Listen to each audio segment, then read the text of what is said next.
Let me tell you something. If you ever think your life's about to settle down, just wait. The universe has a way of throwing a punch straight to your gut the second you let your guard down. That's what happened to me. One day, I'm living my regular, predictable life in Seattle, grinding away at my job, missing calls from my mom, because I figure, hey, there's always tomorrow, right? Next thing I know, tomorrow's off the table. My parents, gone, both of them, one after the other, like some kind of cosmic joke with the punchline ripped out. Grief, it does weird things. You feel like your insides are too heavy to move, and then, just as quick, everything turns foggy and light, like you're floating through somebody else's movie. I went through the motions, funerals, paperwork, condolences from people I barely remembered. None of it felt real. Georgia, the house I grew up in, it just sat there, empty, holding 1,000 memories that were suddenly mine alone to protect. My lawyer said things would be simple, straightforward. His word, not mine. But in lawyer speak, straightforward just means you're signing documents until your wrist cramps and waiting. Weeks for a letter to show up in the mail. Meanwhile, my parents' neighbors started crawling out of the woodwork, condolence cards, a casserole or two. But one note, from Mrs. Crawford across the street, stuck with me. She said she'd seen Dennis Harper lurking around. Dennis Harper. Now there's a name. That man had glared at my folks from behind his blinds for years, ever since his wife died. In our dining room, choking on a piece of chicken. My parents tried to save her, called 911, did everything they could, but Dennis, he never let it go. Sued them, lost, sued again, lost. Again, bitterness like tar in his veins. Supposedly he'd left town ages ago. Now, just as my parents pass, he's back. Maybe he just wanted to gawk at the tragedy. Maybe something worse. My lawyer told me, focus on logistics, not old ghosts. He said, once the deed's yours, head back, sort the house, move on. Easier said than done. It took a month. That's how long it was before I flew back. Rental car rolling down those red clay roads that had been my whole world as a kid. I pulled up in front of the house, and you know how you can look at something familiar and sense something's wrong? That's how it was. The lawn looked wild, porch light busted, but it was the little things, a bike on the porch, a strange jacket tossed over a chair, curtains drawn tight, which I never did. I tried the door. Locked. Knocked.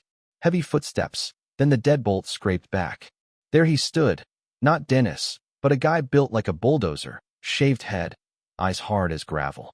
Yeah, he says, like I'm bothering him at dinner. This is my parents' house. I tell him, trying to sound like I belong. He just grins. Not anymore. Bought it. Paid cash.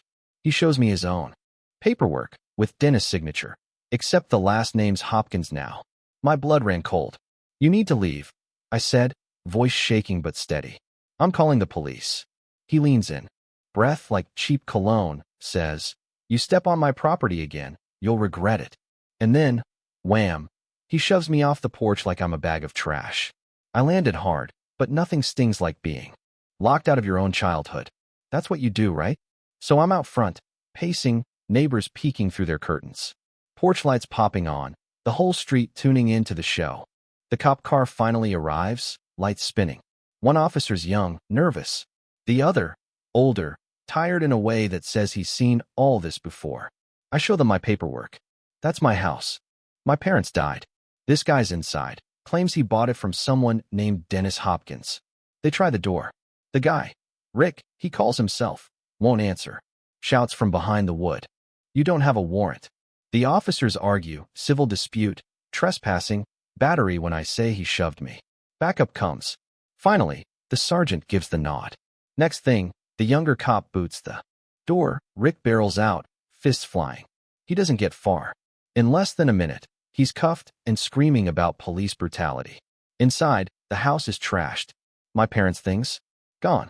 Every photo, every plate, even the clock from the mantel. Beer cans and cheap furniture everywhere. The officer asks, this how it was left? I whisper, no, not even close. The locks had been changed. Rick had moved in like he belonged. At the station, Rick's story is a joke. Bought the house for cash from Dennis Hopkins. Dennis Harper, let's be honest. No bank, no witnesses, just two guys shaking. Hands behind a bar somewhere. The paperwork's all forgeries.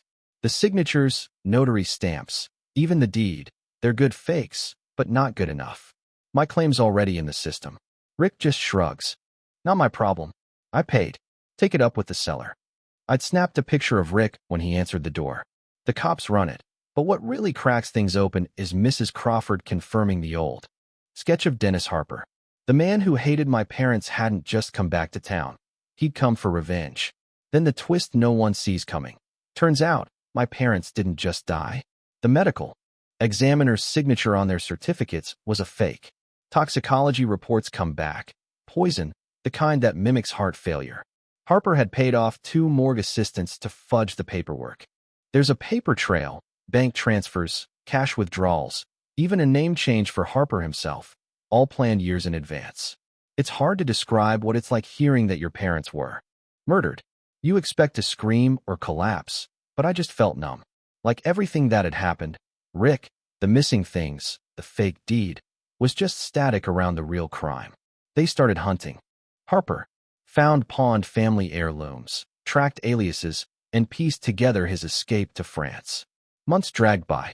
I stayed in motels, haunted the old house, checked pawn logs, scoured Craigslist. I found a box of old photos, half-burned but salvageable. It felt like a message from the past, grief and relief all tangled up together. Meanwhile, Rick Martin's trial went down. He tried to spin himself as a victim, but nobody bought it. 8 years, no sympathy. Harper, meanwhile, was finally caught sunbathing in Nice, France, living under the name Miles. Extradition, trial. A parade of evidence, fake deeds, poison, pawn shop receipts, confessions from his accomplices. The verdict, guilty on everything.